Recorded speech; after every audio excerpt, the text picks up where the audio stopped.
اليوتيوب المنصة اللي عدد مستخدمينها تجاوز 2 مليار و600 مليون مستخدم، واللي بيترفع عليها في الدقيقة الواحدة أكتر من 500 ساعة. يعني يا جماعة لو المقطع ده 10 دقايق فحرفيا في الدقيقة الواحدة بيترفع على اليوتيوب أكتر من 3000 مقطع، واللي فيه أنواع غير محدودة من المحتوى مختلف عن التاني، واللي معظمه بيكون ترفيهي. بس هل عمرك سألت نفسك يا ترى اليوتيوب ده كله ترفيهي بس وما فيهوش أي محتوى غريب؟ والإجابة يا عزيزي بكل بساطة لا. مقاطع غريبة ومرعبة ومش مفهومة، وكمان قصص ليوتيوبرز وقنوات حصلت فيها حاجات غريبة وغير طبيعية، وكل ده هنعرفه بمقطع النهاردة.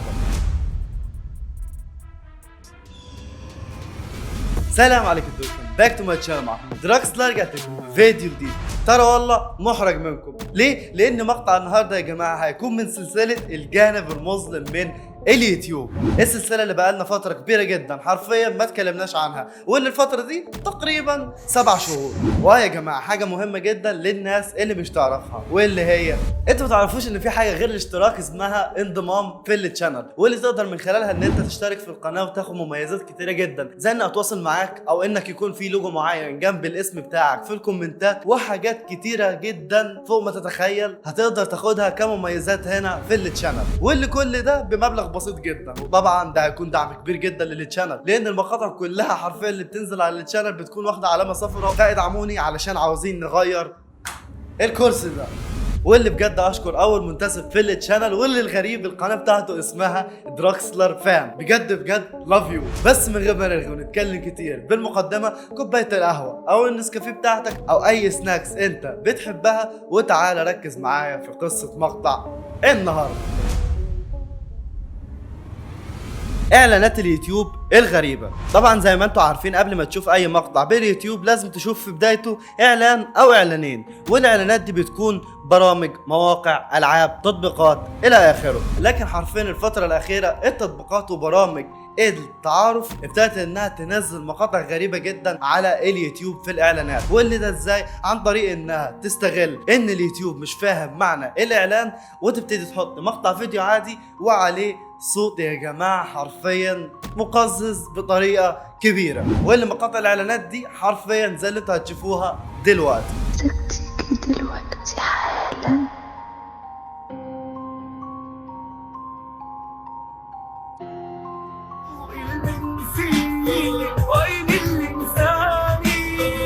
طيب لحظة يا دراكسلر، هو ليه اليوتيوب بيحط الاعلانات دي ومش بيحافظ على سلامة الموظفين والمستخدمين اللي بيستعملوا اليوتيوب؟ لحظة واحدة بس وانا هفهمك ايه اللي بيحصل. اليوتيوب باليوم الواحد بتظهر وبتنضاف عليه ملايين الاعلانات، واكيد الاعلانات دي كلها مش اشخاص عاديين قاعدين قدام اجهزة كمبيوتر وبيشوفوهم وبيعملوا لهم مراجعة، لا، هو عبارة عن سيستم بيراجعها. فالناس او الشركات اللي بتعمل الاعلانات للتطبيقات المش محترمة دي بكل بساطة بيضحكوا على الخوارزمية من انهم يحطوا فيديو معين وكمان الصوت يكون مختلف عن محتوى الفيديو، ويعلوا معاه المزيكا، بحيث ان الخوارزمية او السيستم اللي بيعرف الحاجات المخالفة والمش مخالفة ما يقدرش يتعرف عليها. وكل ده برضو بسبب ان السيستم ده مش كويس جدا في ان هو يعرف اللغة العربية، فهم بيستغلوا كده وبيضحكوا على الخوارزمية بتاعة اليوتيوب. طيب لحظة يا دراكسلر، هل اليوتيوب حابب كده اصلا وسايب الناس دي عادي جدا؟ لا يا جماعة، بكل بساطة اليوتيوب بيكره الحاجات دي بطريقة كبيرة. كل اللي عليك انت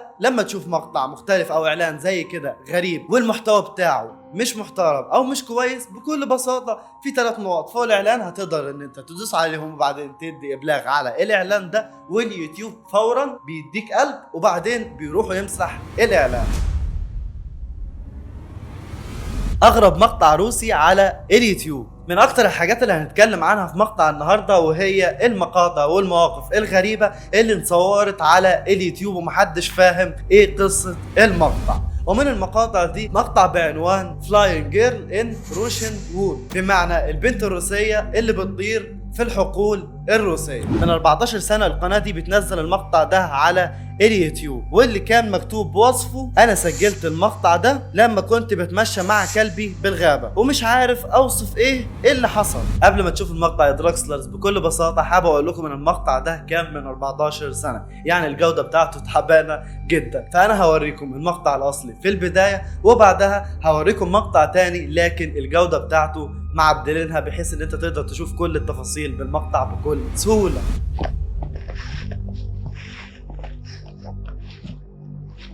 Тарзан! Опор! А теперь ко мне.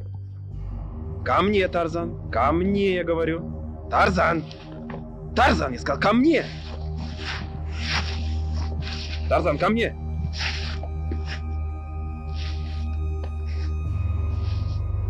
Что это?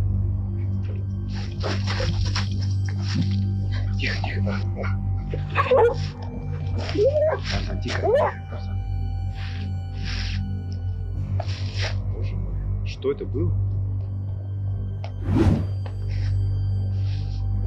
Что это? Тихо, тихо, Тарзан. Тарзан, тихо, тихо, Тарзан. Боже мой, что это было?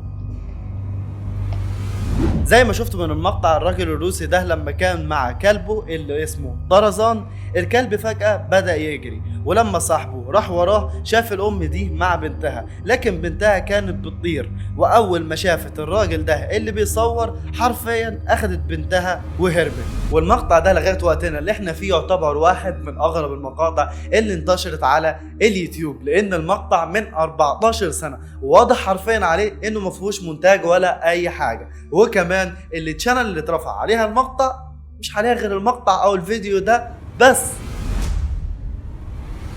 اليوتيوبر اللي كل الناس على اليوتيوب بتقول عنها انها مخطوفه. من فتره يا جماعه كان في تشانل اسمها مارينا جويس، البنت دي عباره عن يوتيوبر بتحب انها تصور فلوجات وتحديات وكمان فيديوهات للميك اب بتاعها وكده. المهم الناس كلها ابتدت تقول عنها انها مخطوفه. ليه؟ بسبب ان طريقتها وتصرفاتها في الفيديوهات بتاعتها ابتدت انها تتغير. طيب ابتدت انها تتغير ازاي؟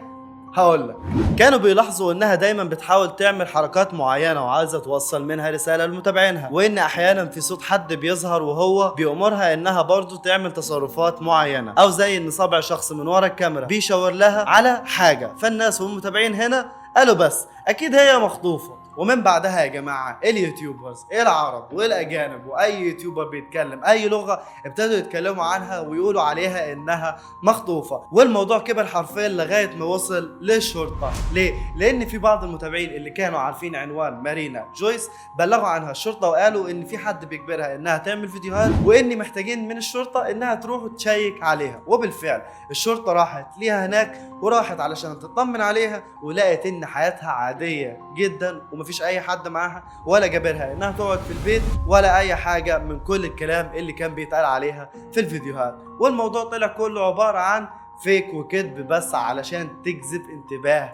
الناس، واللي هي حرفيا لغايه وقتنا ده عماله ومستمره في نشر الفيديوهات اللي بتعملها على اليوتيوب ومفيش اي حاجه غريبه فيها. وحرفيا الموضوع ده يا جماعه ما يعتبرش غريب جدا بالنسبه لينا، لان في يوتيوبرز كتير جدا عملوا نفس الموضوع، ومن اقرب الامثال دي وهي قناه كيت يوب، البنت اللي كانت كل الناس برضو بتقول عنها انها مخطوفه وفي ناس بتجبرها انها تاكل الاكل الغريب ده، وكمان العلامات والكدمات اللي كانت بتظهر على جسمها، فكانوا بيقولوا عنها انها مخطوفه. لكن في الاخر طلع ان كل ده برضو عباره عن كذبه وفيك. وابسط مثال انها لسه مستمره في النشر بتاعها ومفيش اي حاجه غريبه بتحصل لها، وكمان بقى عندها اكونت على التيك توك بتنشر عليه باستمرار، وكمان برضو عملت اكونت على جو فاوند بي علشان تقدر انها تلم منه تبرعات للتشانل بتاعتها علشان محتاجه انها تطور المحتوى. فهل دي يا ترى تصرفات واحده مخطوفه؟ اكيد لا. لاعب مات في ماتش كرة قدم بالبث المباشر. في 4 يونيو سنة 2007 انتشر مقطع على اليوتيوب كان مرعب بطريقة كبيرة لنسبة ضخمة من الناس اللي شافته، واللي هو كان عبارة عن ماتش كرة قدم فيه لاعب بيتعرض اثناء اللعب لخبطة في الدماغ، وبعدها بيبتدي يعمل حركات وتصرفات غريبة في الملعب بعد الخبطة على طول، وبعدين بيموت. وده على حسب اللي هتشوفوه بالمقطع، واللي انا مش هقدر اوريه ليكم. ليه؟ بسبب اليوتيوب. لكن لو حابين تشوفوه ده المقطع وده العنوان بتاعه. لكن يا جماعة كل اللي انا قلت ليكم ده على حسب كلام المقطع، لكن الحقيقة غير كده تماما. المباراة دي حصلت بالسعودية في 20 اكتوبر سنة 2005 بين نادي الرائد ونادي هجر، واللاعب اللي توفى ده هو اسمه عبد الرحمن الشعيبي. بس في الحقيقه هو ما توفاش ولا حاجه. اللاعب عبد الرحمن لما انصاب براسه جات له حاله عصبيه اسمها صرع كورسيفا، وده نوع نادر يا جماعه من الحالات العصبيه اللي بتحصل للانسان بمجرد ما انه هو ينخبط خبطه صعبه في راسه من ورا زي اللي انخبطها اللاعب عبد الرحمن في الماتش. واللي الصرع ده بتكون اعراضه ان هو الشخص يقوم ويبتدي ان هو يعمل حركات غير طبيعيه زي اللي عملها اللاعب عبد الرحمن في الماتش، في ان هو يقوم ويبتدي يتحرك ويهز راسه، وممكن يرتجف في بعض الحالات او يمشي وهو مش عارف نفسه راح يمشي فين، لغايه ما بيبتدي يهدى ويغمى عليه ويقع في الارض، لغايه ما كمان المستشفى بتيجي وبتاخده وبيبتدوا ان هم يهتموا بيه ويعالجوه. وفي الاغلب الحالات دي بتعيش ومش بتموت. وعلى فكره في النهايه اللاعب عبد الرحمن ما توفاش ولا حصلت له اي حاجه، بل بالعكس اتعافى ولعب الماتش اللي بعده وكمان سجل هدفين. اكتر مقطع فيديو غامض على يوتيوب لغايه وقتنا ده المقطع اللي حرفيا مش هفوت اي حلقه عن الجانب المظلم من اليوتيوب الا واتكلم عنه، وهو مقطع الراجل اللي كان بياكل شوربه وفي شخصين غامضين بيتفرجوا عليه وهو بياكل. والمشكله ان الشخص ده حرفيا كان بيبكي وخايف وهو بياكل. والمشكله لما دورت ابتديت الاقي في موقع ريدت فيديوهات ليهم وهم حرفيا بيضربوه لغايه ما بينهوا حياته.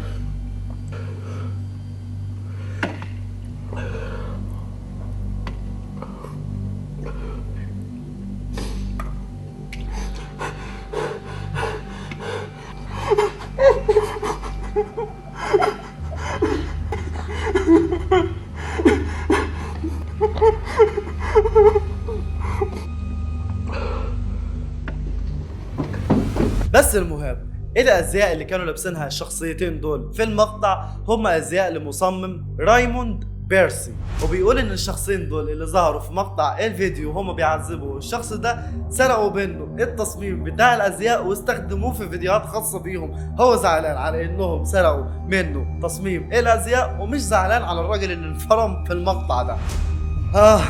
تخلف. اكتر قناة مرعبة على اليوتيوب واللي ما زالت بتنشر فيديوهات لغاية دلوقتي.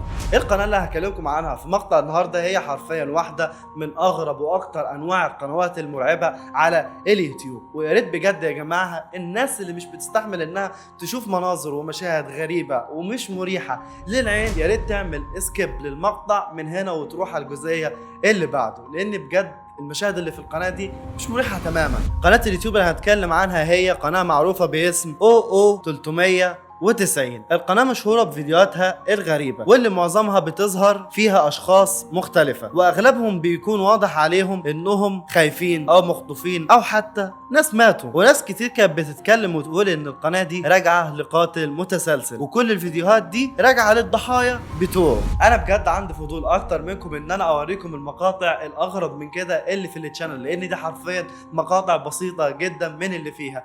بس المشكلة ان برضو كل المقاطع اللي فيها عنيفة زيادة عن اللزوم، واليوتيوب مش بيحب المقاطع دي، مع اني مستغرب ازاي هو اصلا سايبها في التشانل اللي هناك. بس المهم لو حابين تشوفوها تقدروا تروحوا على التشانل دي واللي الاسم بتاعها اهو، وكمان تقلبوا في المقاطع اللي فيها وهتلاقوا المقاطع الغريبة. وكمان في مقطع كده كان فيه جزء من تقدر تشوفوه. وعلى فكرة اللي لاحظته من فيديوهاته الكتيرة انه كان بيستهدف بنات الليل، وتقريبا ده بعد ما بيقنعهم انهم يروحوا معاه وبيبتدي ان هو يعمل فيهم الحاجات المجنونة دي او حتى يقتلهم. مقطع فيديو على يوتيوب مش مشهور لكنه صدمة حرفيا. بجد المقطع اللي انا هوريهولك دلوقتي لما تشوفه للمرة الاولى مش هتصدق حرفيا ان ده كان بيحصل حقيقة. قناة على اليوتيوب يا جماعة اسمها بيلي تورسن، موجود عليها حوالي 5 فيديوهات تقريبا. من ضمن ال5 فيديوهات دي هنروح وناخد مقطع واحد بس، وهو المقطع ده مقطع يوتيوب بعنوان سافارتا سوب 1995. المقطع ده بيظهر فيه مجموعة كبيرة من الناس وعمالين ياخدوا دم من بعض، وبعدها بيتحول المشهد لمشهد طبخ، وبيقولوا انهم بيعملوا شوربه. فبكل بساطه هيحطوا مكونات الشوربه دي على الشاشه، ولو ركزت في المكونات اللي كانت مكتوبه بالسويدي هتلاحظ انهم كاتبين من ضمن المقادير 5 جرام دم حقيقي. وبعدين هتشوفهم وهم بياكلوا الشوربه، والاغرب من كده الكومنتات اللي على المقطع، واللي كلهم كانوا كاتبين دي اقل شوربه موجوده في السويد. فبجد يعني حاجه غريبه، هل فعلا في ممكن دول او في يعني قبائل او ناس لغايه دلوقتي ممكن تستعمل انها تشرب دم بني ادمين حقيقي من ضمن الاكل بتاعها، او حتى تشرب الدم عامه؟ اتمنى ان انتوا تكتبوا لي رايكم تحت بالكومنتات. 3 ايام تحت الميه. في سنة 2013 كان في سفينة عليها 12 عامل كانت متجهة للساحل النيجيري، واللي السفينة دي يا جماعة كل العمال اللي كانوا موجودين عليها ليهم علاقة بالنفط والحاجات اللي زي كده. المهم مش هو ده موضوعنا. ما بين ال 12 عامل اللي كانوا موجودين على السفينة كان فيها واحد بس منهم كان بيشتغل طباخ اسمه هاريسون اوكين، عنده 29 سنة. لسوء الحظ يا جماعة في اليوم ده السفينة دي ابتدى الجو ان هو يتغير، وكمان ابتدت الامواج انها تهيج بطريقة كبيرة جدا وتبقى ضخمة كده، لغاية ما في موجة ضخمة جدا ضربت السفينة وادت لان السفينة تغرق بال 12 عامل اللي كانوا موجودين عليها. وحرفيا ال 12 عامل دول اللي كانوا من طقم السفينة كلهم ماتوا ما عدا واحد بس، وهو هاريسون اوكن. ايه اللي حصل؟ السفينه يا جماعه بمجرد ما غرقت اثناء ما هاريسون كان بالحمام، الوحيد اللي يعتبر فيهم تقريبا كان صاحي. فعلشان كان صاحي يا جماعه ومعظم طاقم السفينه كان نايمين وقافلين على نفسهم الباب، فهم حرفيا اول ناس غرقت بسهوله وما قدرتش انها تخرج. لكن هاريسون اوكن بسبب ان هو كان في الحمام فقدر بطريقه ما ان هو يروح لغرفه المدير في السفينة. ولما السفينة يا جماعة انقلبت في المية حرفيا حصلت فيها حاجة اسمها الجيب الهوائي. واللي لحظة افهمكم يعني ايه الجيب الهوائي. بكل بساطة يا جماعة تخيل ان انت جايب كوباية فاضية فيها هواء، تمام، وعندك جردل او عندك اي حاجة فيها مية. حرفيا انت لو قلبت الكوباية كده ودخلتها في المية بالتوازي هتلاقي ان الكوباية لسه وهي تحت المية لسه موجود فيها هواء. ده بكل بساطة هو شبه تقريبا الجيب الهوائي اللي حصل في السفينة. فهاريسون اوكن ده كان موجود في الجيب الهوائي، فكان عنده القدرة ان هو يتنفس، فقدر ان هو يفضل عايش تحت المية في البحر لاكتر من يا جماعه 60 ساعه. طيب لحظه، حرفيا ال 60 ساعه اللي انت بتتكلم عنهم دول تقريبا 3 ايام. ازاي فضل عايش تحت الميه لمده 3 ايام؟ والله يا جماعه فضل عايش تحت الميه لمده 3 ايام. والاغرب من كده ان الجيب الهوائي ده فضل مسلك معاه الدنيا وشغال وفي هواء برضه لاكتر من 3 ايام. والحاجه اللي كان عايش عليها وبيشربها هناك هي تقريبا بيقولوا انها كانت علبه كوكا كولا واحده بس، وكان معاه كشافين. هي دي كل الممتلكات اللي كانت معاه في الجيب الهوائي. لغايه ما دراكسلرز لحسن الحظ قدر طاقم من الغواصين اللي كانوا مبعوثين انهم يجيبوا الجثث اللي كانت جوه السفينه دي، بعد ما قدروا انهم يجمعوها ويعرفوا مكانها نزلوا علشان يجمعوا لكن يا جماعه لحسن الحظ ان في غواص من الغواصين اللي نزلوا لما اتجه لغرفه المدير علشان يدور فيها على اي بيمد ايده كده وبيلاقي هاريسون اوكن، وكان لسه عايش وحرفيا هيكون مصدوم بطريقه كبيره جدا. والاغرب من كده ان الحادثه دي والغواص لما راح يلاقي هاريسون اوكن الحادثه دي كانت متصوره بالفيديو من الغواص. وكمان المقطع ده مازال موجود على اليوتيوب وده العنوان بتاعه لو حبيت تروحوا تتفرجوا عليه.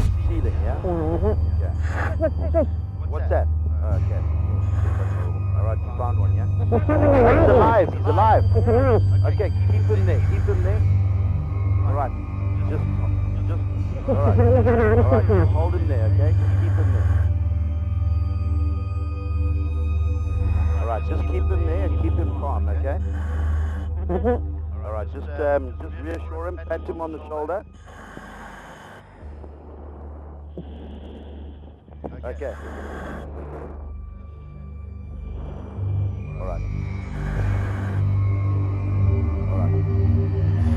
Right, let's get that hat on his head so we can reduce the CO2, please.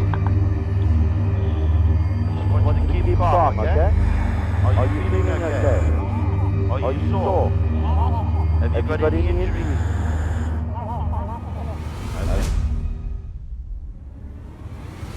اكتر فيديو مرعب شفته على اليوتيوب. الفيديو اللي انت هتشوفوه دلوقتي لما تشوفوه للمرة الأولى على اليوتيوب هتلاحظوا ان هو فيديو تحدي عادي جدا ما فيهوش أي حاجة مرعبة، لكن لو رحت حضرتوه للمرة التانية وركزتوا فيه وركزتوا في التفاصيل البسيطة اللي هتظهر فيه تلاقوا ان الفيديو مش مريح حرفيا اصلا. القصة بتبدأ مع قناة اليوتيوبر اسمه أزول دبي، يوتيوبر مهتم بالعربيات وانه يشتري ويبيع ويصنع منها حاجات غريبة في دبي. اليوتيوبر ده صاحب مين؟ صاحب مو فلوجز، ودايما بيعمل معاه فيديوهات ومقاطع هو واخته. وما بين المقاطع اللي كان بيعملها أزول دي هنركز ما بينهم على المقطع ده، مقطع بعنوان عملت كرسي جيمنج من كرسي عربية قديمة. بيظهر فيه اليوتيوبر وهو جايب عربية قديمة هيفك منها كرسي ويحوله لكرسي جيمنج ويديه لمو فلوجز واخته. طيب يا دراكسلر ايه المرعب في مقطع بسيط جدا زي كده؟ المقطع كله عبارة عن تحدي ان هو يغير الكرسي ويخلي كرسي جيمنج ويديه لمو فلوج. فين النقطة المرعبة في الموضوع؟ لحظة وركز معايا وهفهمك كل حاجة. لو عدنا المقطع من تاني وابتدينا نركز فيه ازاز العربية من قدام هتلاحظوا ان في مكان واثار طلقات رصاص من قدام، واثناء ما العامل كان بيفك الكرسي لو ركزتوا شوية برضو هتلاقوا انه في دم ورا الكرسي واضح جدا بطريقة كبيرة. انتوا متخيلين ان العربية دي بقت قديمة بسبب انه حصل فيها جريمة قتل او حادثة، والكارثة انه كان عامل منها كرسي جيمنج وده هدية لمو فلوج. بجد والله العظيم يا جماعة الموضوع مرعب. انا ليه اخد حاجة من حادثة بتاعت شخص ميت واحولها لحاجة استخدمها في حياتي اليومية؟ بجد حاجة مرعبة. القبض على ابن اللي تشابو. طبعا انتوا كلكم عارفين اللي تشابو اعز المعرفة، واحد من اخطر الناس اللي كانت موجودة على الكوكب ده، وكمان برضو واحد من اخطر تجار في المكسيك كلها وفي العالم، واللي الشرطة اصلا قبضت عليه بمعجزة بعد محاولات الهروب الكتيرة جدا دي اللي كان بيهربها من اي سجن هو بيدخله. المهم هل تتوقع ان هو بعد ما انقبض على اللي تشابو هل تجارة المكسيك وقفت؟ لا. ليه؟